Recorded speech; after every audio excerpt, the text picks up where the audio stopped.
Amém, irmãos, tudo bem? Hoje eu vim compartilhar do alimento diário. O fim está próximo, na semana 1 de sexta-feira. Eu convido os irmãos para a gente ler o versículo estipulado como para oração juntos, que é Atos 13, 22. E tendo tirado a este, levantou-lhes o rei Davi, do qual também, dando testemunho, disse: Achei Davi, filho dos Jessé, homem segundo o meu coração, que fará toda a minha vontade. Nesse dia, né, na sexta-feira, o alimento diário vai nos contar, né, a história de Davi e de Senhor Jesus, né, e como a gente deveria usar essas duas histórias como exemplos para nossa vida, né. A história de Davi, ele foi escolhido por Deus para ser o rei. E quem foi até a casa, né, dos pais de Davi, né, de Jessé, foi Samuel. E Deus tinha falado para Samuel não usar do seu homem para escolher o rei, deixar que o Senhor o levasse até o rei, né? Então, em 1 Samuel 16, versículo 7, fala assim: Não atentes para a sua aparência, nem para a sua altura, porque o rejeitei. Porque o Senhor não vê como vê o homem vê o exterior, porém o Senhor vê o coração. Então, aqui a gente vê que Davi não era, por Jessé, o filho que ele achava que iria ser o rei, né? Porque ele via Davi como um homem.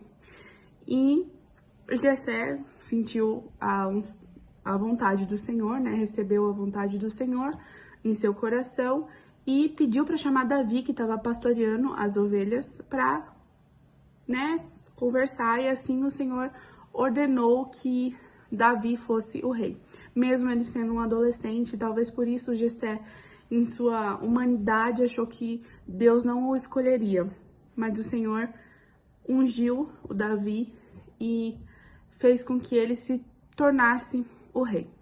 Porém, aconteceu muitas adversidades com Saul. Saul não queria deixar o trono e tentou matar Davi, né? Então, deixou também a sua parte do homem se sobressair à vontade de Deus, mesmo Davi sendo o escolhido de Deus. E Davi não fez nada para retribuir essa raiva que Saul tinha dele. Então, ele acreditou que Deus ia fazer o seu trabalho, né? Ele botou nas mãos de Deus, botou na mão do Senhor, confiou que o Senhor podia mudar a sua situação e que iria acontecer da melhor forma, no melhor tempo. Inclusive, Davi teve a oportunidade de matar Saul, mas não o fez, porque ele deixou tudo na mão do Senhor e com o seu coração ele foi recebendo a vontade de Deus e fazendo a vontade de Deus. Então, com isso a gente aprende que a gente tem que escutar a vontade de Deus, daquele que foi ungido pelo Senhor. E essa situação é válida tanto para nossa vida dentro da igreja, quanto para a vida cotidiana, né, no nosso trabalho. Então, a gente tem que acreditar que o Senhor vai colocar e tirar as coisas no momento em que o Senhor acha que é o certo. E se alguma autoridade estiver fazendo alguma coisa errada, a gente não tem esse poder de levantar a mão e apontar o erro dos outros, né? Quem deve fazer isso é o Senhor Jesus, né?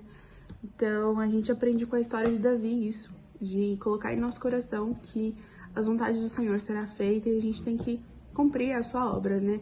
Já o exemplo do Senhor Jesus é de ser um bom servo, né? Como a gente sabe, o Senhor Jesus veio à Terra e deixou de lado todo o seu lado Deus e se rebaixou a um servo, a uma pessoa simples que sofreu muitas acusações, sofreu agressão física e pior, né, foi levado à cruz. Então, o Senhor Jesus veio aqui sem exigir reconhecimento nenhum, e como um servo fiel a Deus, ele passou sua vida aqui na Terra.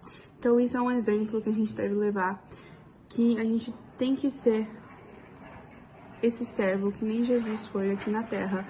A gente tem que ser servo, tem que ser submissos à vontade do Senhor. Então, sair para as ruas, mesmo tendo adversidades, mesmo tendo acusações, porque o Senhor Jesus passou por isso, né? Quem é a gente? A gente pode passar por isso também. Então, o Senhor suportou tudo isso por nós e para nos amar.